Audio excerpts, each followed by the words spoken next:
C'est un hôtel particulier du XVIIe siècle au décor étonnant. Un immeuble en plein cœur du village qui propose un voyage dans le temps, une découverte des richesses du patrimoine. On l'appelle aussi la Maison des Têtes. Vous allez voir pourquoi.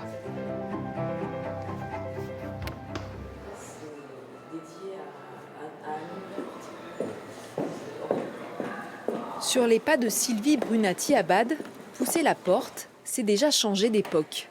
La conservatrice connaît tous les recoins de cette demeure, unique en son genre.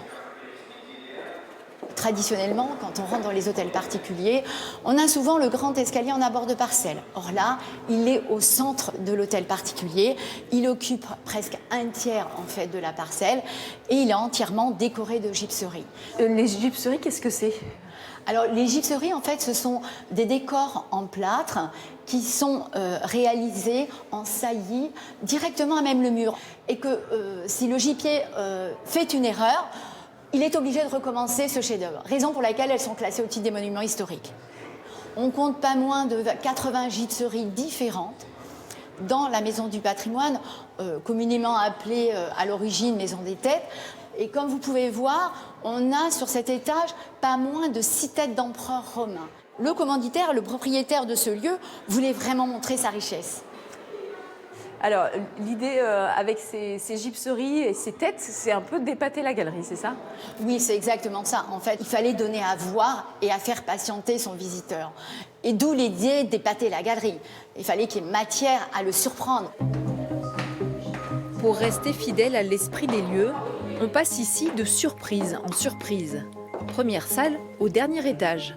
Un point de départ sous forme de coup de théâtre. Dites-moi, Arlequin, j'ai cru reconnaître dans l'escalier les figures de quelques célèbres empereurs romains dont j'ai les médailles dans mon cabinet de curiosité. Vous avez sans doute reconnu Vespasien ? Le visiteur est invité au spectacle dans cette maison à la pointe des tendances artistiques de l'époque. Puis alors que le théâtre se joue au Moyen-Âge en extérieur, sur les parvis d'église, sur des tréteaux, au XVIIe, le théâtre s'invite dans les hôtels particuliers. Il faut savoir que Beaumarchais, Marivaux et surtout Molière vont s'inspirer de la comédie de l'art, la commedia dell'arte. Pantalone, le riche vénitien avare, fait écho à l'avare de Molière, à Harpagon, tout comme Arlequin fait écho à la flèche dans l'avare de Molière. Donc l'idée était bien de aussi rendre hommage à nos grands dramaturges français. Très bien. Saluez. Un hommage à tous les talents du théâtre, au savoir-faire des gypsiers. La Maison du patrimoine met aussi à l'honneur dans ses cabinets de curiosités, artistes et découvreurs. Nous avons choisi de donner la réplique à différents personnages du territoire qui ont contribué en fait à la connaissance du monde. Nous avons Nicolas Fabry du Péresque qui a séjourné entre Belgency et Aix-en-Provence, qui est une figure locale.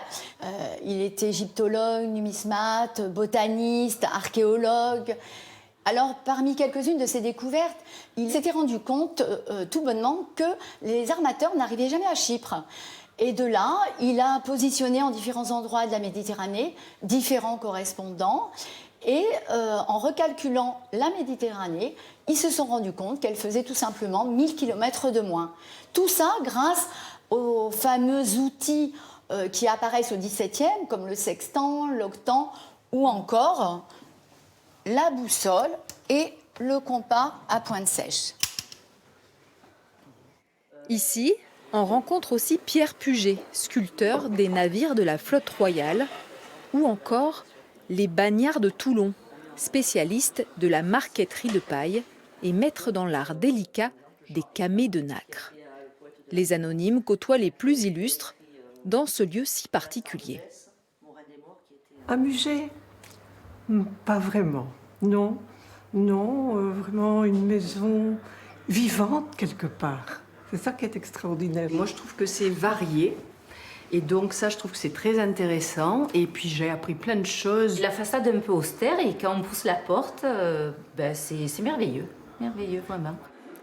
Changement d'ambiance de salle en salle. Cette terre d'épopée est aussi une terre d'abondance.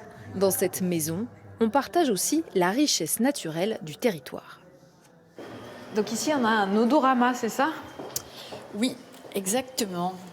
Et donc cet odorama change à toutes les saisons, en fait, ainsi que les aquarelles qui se trouvent dessus, qui datent du XVIIIe siècle. Et en fait, on a essayé de présenter des fleurs locales, sachant que la pivoine est actuellement la fleur star et de l'année et du moment. Hein. Le muguet, on est quand même le deuxième producteur du muguet en France. Hein. Alors c'est vrai que ça permet d'avoir une interactivité aussi dans cette salle, hein, de s'approprier davantage ce patrimoine naturel. On a voulu valoriser toutes les facettes du patrimoine, qu'ils soient culturels, naturels, scientifiques, voire même industriels, et de façon ludique, interactive, innovante, et de façon aussi à ce que le visiteur s'approprie vraiment ce patrimoine.